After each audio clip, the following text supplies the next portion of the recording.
आप लोगों को मालूम है कि 9/4/2022 को राज्य निर्वाचन आयोग के द्वारा एक प्रेस कॉन्फ्रेंस किया गया और उस प्रेस कॉन्फ्रेंस में राज्य में होने वाले पंचायत चुनाव की घोषणा की गई, जो 4 चरणों में संपन्न होना है। 21, 24, 27 और 30 मई को राज्य में पंचायत चुनाव संपन्न होना है।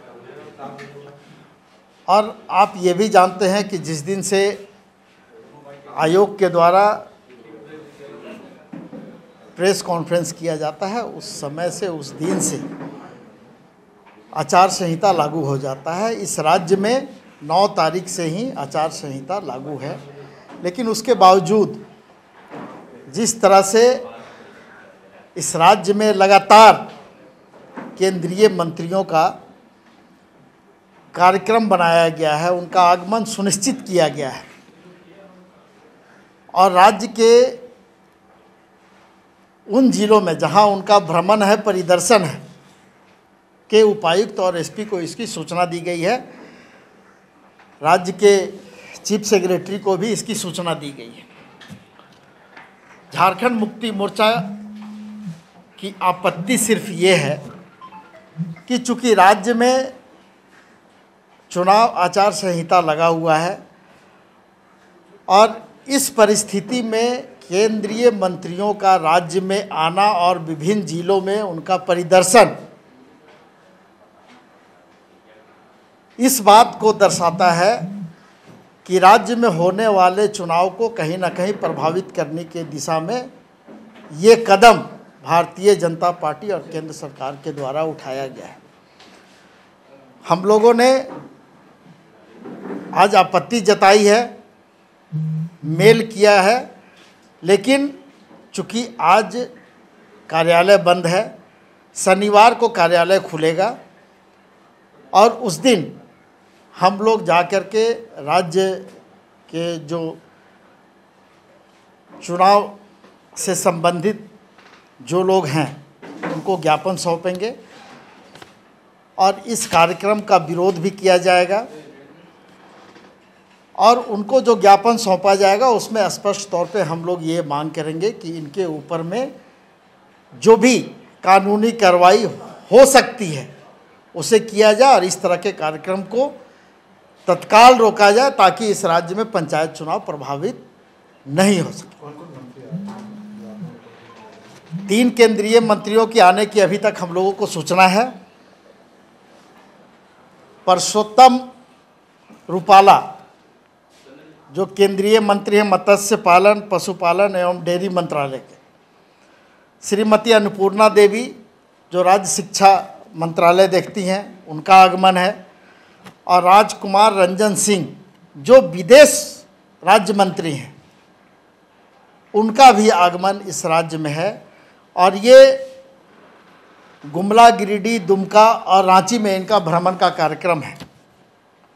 13-14 तारीख को रूपाला जी का आगमन है।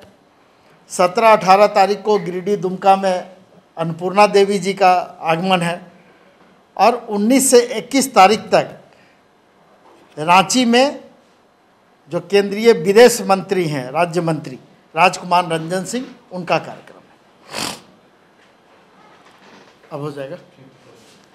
एक सवाल था, ये आप लोग को अंदेशा सिर्फ पंचायत चुनाव प्रभावित करने को लेकर है या फिर जिस तरह से मुख्यमंत्री सदन में बोल चुके हैं कि यूपी चुनाव के बाद सरकार को भी प्रभावित कर सकती है, अब खरमास खत्म हो गया, उसका भी आशंका है क्या?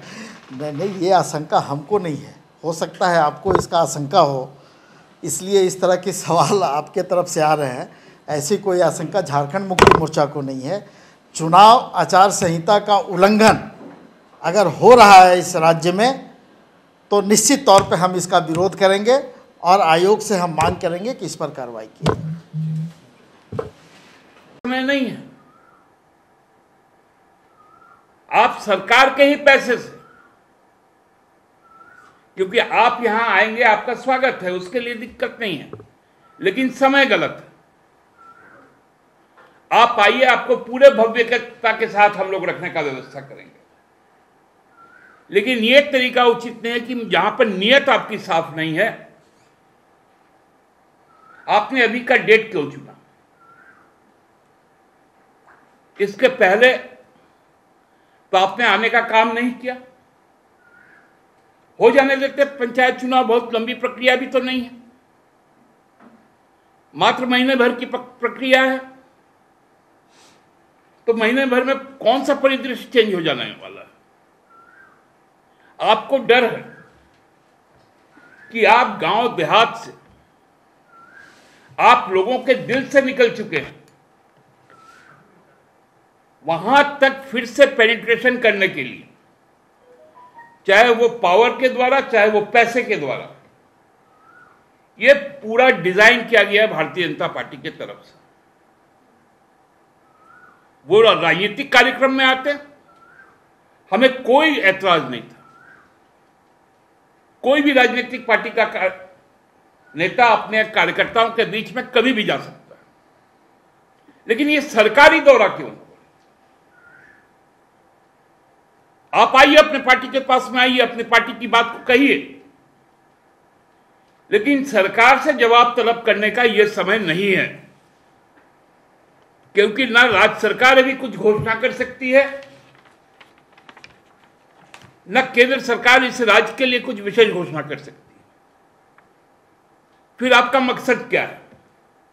सवाल यहां है कि इस देश का संविधान बचेगा या नहीं बचेगा, इस देश का लोकतांत्रिक ढांचा बचेगा या नहीं बचेगा, इस देश में जो ग्राम पंचायत है उसको आप लोकतांत्रिक बनाए रखना चाहते हैं या नहीं चाहते? क्योंकि हम लोगों ने देखा है कुछ दिन पूर्व जो उत्तर प्रदेश में जो पंचायत का चुनाव हुआ, पूरा देश उसका प्रत्यक्ष गवाह है कि किस प्रकार से चुने हुए जनप्रतिनिधियों को जबरन उठा लिया गया प्रशासन के द्वारा और जिला परिषद का गठन कर लिया गया।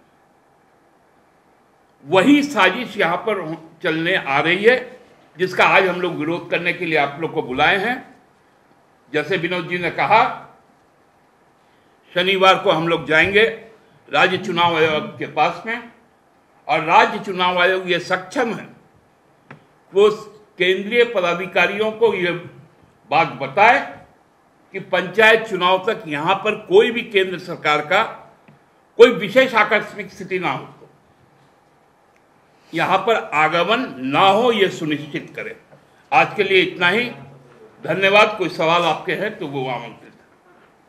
देखिए, कोई भी व्यक्ति एपॉलिटिकल नहीं होता है, सबका अपना एक पॉलिटिकल इंक्लिनेशन होता है।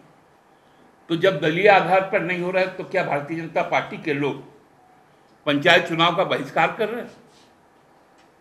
ये क्या घोषणा कर सकती है भारतीय जनता पार्टी? इसलिए बात वो नहीं है, बात है कि आपके आगमन का नियत क्या है। नियत यदि साफ होता, परिदर्शन क्या बात होती है? परिदर्शन करना है, घूम फिर के देखना है ना, तफरी करना है ना। पंचायत चुनाव में तो ऐसा देखा जाता है कि एक ही पार्टी के दो लोग आमने सामने रहते हैं। मैं तो इसलिए कहा कि आप टांग मत न लड़ाइए, लड़ने दीजिए ना यहाँ के लोगों को चुनाव। वो स्वतंत्र रूप से लड़ रहे हैं, वो लड़ रहे हैं, लड़ने दीजिए। आपको पार्टी का कार्यक्रम करना हो आगे करके जाइए, हमको कोई आपत्ति नहीं है, लेकिन सरकारी कार्यक्रम नहीं हो, सरकारी पदाधिकारियों का उसमें भागीदारी नहीं हो। ठीक है। TheFollowUp.in. Like, share, and subscribe. www.thefollowup.in